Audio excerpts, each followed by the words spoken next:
Good afternoon, ladies and gentlemen. My name is Anthony Jones, grandson of Thomas Theodore Jones, who was a survivor of the Lisbon Maru atrocity. Brian has asked me to say a few words today on behalf of the UK Lisbon Maru Steering Group, updating you on its purpose and its progress. Also, over there we have Jerry, George and Jeanette Donoghue, who are also members of the steering group, who also had relatives on board that fated ship. During the memorial service at the National Arboretum on the 3rd of October, Brian spoke about the rather unique community that has developed amongst the prisoner of war relatives, Kent Shun, who many of you may know is Secretary of the Lisbon Maru Association of Hong Kong. He keeps in close touch with the people of Zhoushan, and the Chinese ambassador and the members of the Chinese embassy in London are all here today. Brian spoke about how he would like this community to continue to develop and flourish, also doing our bit to help the understanding of international relationships in this current uncertain world. And indeed, those who attended the service and lunch in October also seemed very keen to continue to hold similar events on an annual basis. In order to sustain this momentum, it was agreed we needed a formal organisation and structure, and it was suggested we need to set up a foundation or trust with a legal constitution giving us the ability to raise funds for any future events.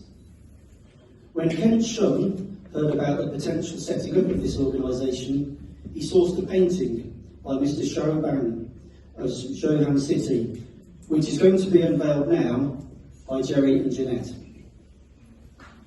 This is the first time this painting has been seen in this country. You can feel free to take photos as well. Be careful, Jerry. It is a very tall painting as well.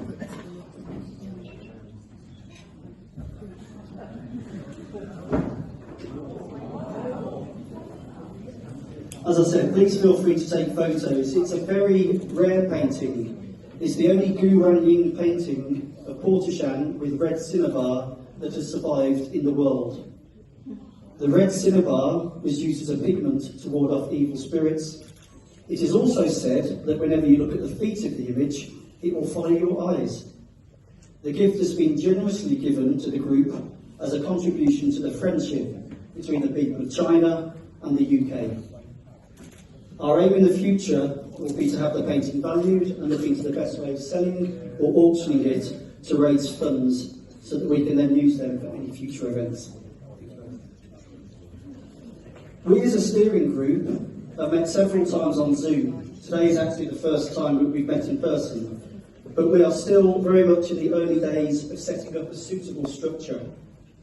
The reality is that it is not our skill set in setting up such an organisation, and although we have the desire to do so, we do need your help.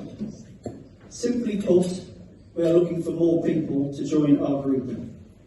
We would also love to hear from anybody with any suitable knowledge or experience who might be able to help guide us moving forward, even if you feel you may not have the time to join permanently. Our aim is to simply keep alive and is to remember and keep alive the memory of those men that didn't survive this tragic event, and indeed those that did, who for the rest of their very often short lives had to carry close the memories of what happened to them that day. After the war, my granddad managed to come home and have 3 children, but he only lived till he was 38 years old because of the torture he was subjected to in the prisoner of war camps. It was my gran who used to tell me all the stories of my granddad and the Lisbon Maru, including the bravery of all those fishermen. We hope that this group will be able to carry their memories forward and enable their stories to be passed on to future generations. If you think you may be able to help us at all, please do come and speak to us at the end.